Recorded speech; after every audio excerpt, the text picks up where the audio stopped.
قل لا أقول لكم عندي خزائن الله ولا أعلم الغيب ولا أقول لكم إني ملك إن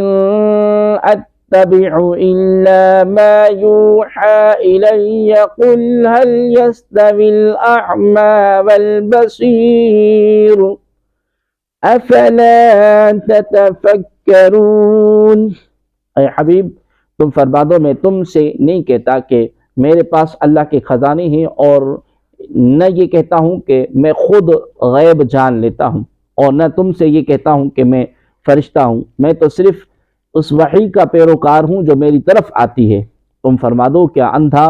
اور دیکھنے والا برابر ہو سکتے ہیں؟ تو کیا تم غور نہیں کرتے؟ قل تم فرماؤ۔ کفار کا طریقہ تھا کہ وہ رسول اللہ صلی اللہ علیہ وسلم کی رسول اللہ صلی اللہ علیہ وسلم سے طرح طرح کے سوال کیا کرتے تھے۔ کبھی کہتے تھے کہ آپ رسول ہیں تو ہمیں بہت سی دولت اور مال دے دیجئے تاکہ ہم کبھی محتاج نہ ہوں، اور ہمارے لیے پہاڑ کو سونا کر دیجئے۔ کبھی کہتے کہ گزشتہ اور آئندہ کی خبریں سنائے اور ہمارے مستقبل کی خبر دیجئے کہ کیا کیا پیش آئے گا تاکہ ہم منافع حاصل کر لیں اور نقصان سے بچنے کے لیے پہلے سے انتظام کر لیں۔ کبھی کہتے کہ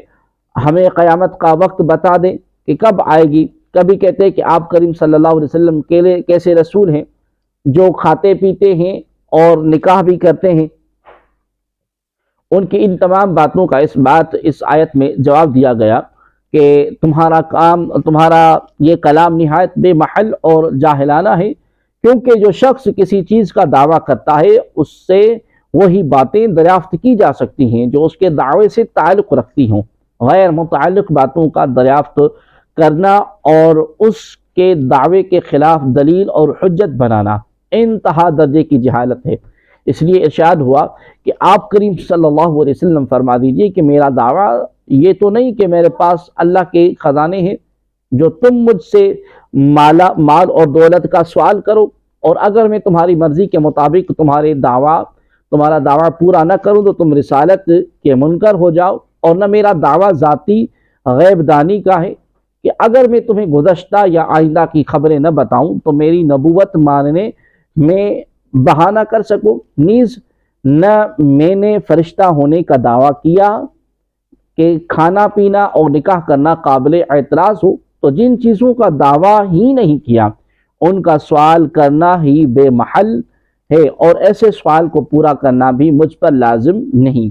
میرا دعویٰ تو نبوت و رسالت کا ہے، اور جب اس پر زبردست دلیل اور قوی برہانیں قائم ہو چکی تو غیر متعلق باتیں پیش کرنا کیا معنی رکھتا ہے؟ اسے صاف واضح ہو گیا کہ اس آیت کریمہ کو تاجدار رسالت صلی اللہ علیہ وسلم کے غیب پر مطالعہ کیے جانے کی نفی کے لیے سند بنانا ایسا بے محل ہے جیسا کفار کا ان سوالات کو انکار نبوت کی دستاویز بنانا بے محل تھا۔ مذکورہ بالا کلام کو پڑھنے کے بعد اور سننے کے بعد اب دوبارہ آیت کا ترجمہ پیش کیا جاتا ہے۔ اسے سنیں اور غور سے سنیں اور غور کریں کہ کیا واقعی آیت میں یہی بیان نہیں کیا گیا۔ فرمایا کہ اے حبیب تم فرما دو میں تم سے نہیں کہتا کہ میرے پاس اللہ کے خزانے ہیں، اور نہ یہ کہتا ہوں کہ میں خود غیب جان لیتا ہوں، اور نہ تم سے یہ کہتا ہوں کہ میں فرشتہ ہوں، میں تو صرف اس وحی کا پیروکار ہوں جو میری طرف آتی ہے، اور یہی نبی کا کام ہے، لہذا میں تمہیں وہی دوں گا جس کی مجھے اجازت ہوگی، اور وہی بتاؤں گا جس کی اجازت ہوگی، اور وہی کروں گا جس کا مجھے حکم ملا ہو۔ اس آیت سے حضور عالم صلی اللہ علیہ وسلم کے علم عطائی کی نفی کس طرح مراد ہی نہیں ہو سکتی، کیونکہ اس صورت میں آیتوں میں تعارض کا قابل ہونا پڑے گا اور وہ بالکل باطل ہے۔ علامہ نظام الدین حسن بن محمد نشاپوری رحمۃ اللہ تعالی علیہ اس آیت کی تفسیر میں فرماتے ہیں کہ ارشاد ہوا، اے نبی فرما دو کہ میں تم سے نہیں کہتا کہ میرے پاس اللہ تبارک و تعالی کے خزانے ہیں۔ یہاں یہ نہیں فرمایا کہ اللہ تبارک و تعالی کے خزانے میرے پاس نہیں، بلکہ یہ فرمایا کہ میں تم سے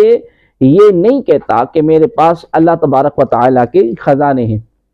تاکہ معلوم ہو جائے کہ اللہ تبارک و تعالیٰ کے خزانے حضور عالم صلی اللہ علیہ وآلہ وسلم کے پاس ہیں، مگر حضور کریم صلی اللہ علیہ وسلم لوگوں سے ان کی سمجھ کے قابل باتیں فرماتے ہیں، اس لیے اللہ کریم نے ان سے ایسا فرمایا، اور وہ خزانے تمام اشیاء کی حقیقت ماہیت کا علم ہیں۔ حضور اکرم صلی اللہ علیہ وسلم نے اس کے ملنے کی دعا کی، اللہ تبارک و تعالی نے قبول فرمائی، پھر فرمایا میں نہیں جانتا، یعنی تم سے نہیں کہتا کہ مجھے غیب کا علم ہے، ورنہ حضور عالم صلی اللہ علیہ وسلم تو خود فرماتے ہیں مجھے ما کان و ما یکون کا علم ملا، یعنی جو کچھ گزرا اور جو کچھ قیامت تک ہونے والا ہے سب کا علم مجھے عطا کیا گیا۔ اس آیت کے آخر میں فرمایا کہ کیا اندھا اور دیکھنے والا برابر ہے، اس سے مراد ہے کہ کیا مومن اور کافر، عالم اور جاہل برابر ہیں، یعنی ہرگز برابر نہیں ہیں۔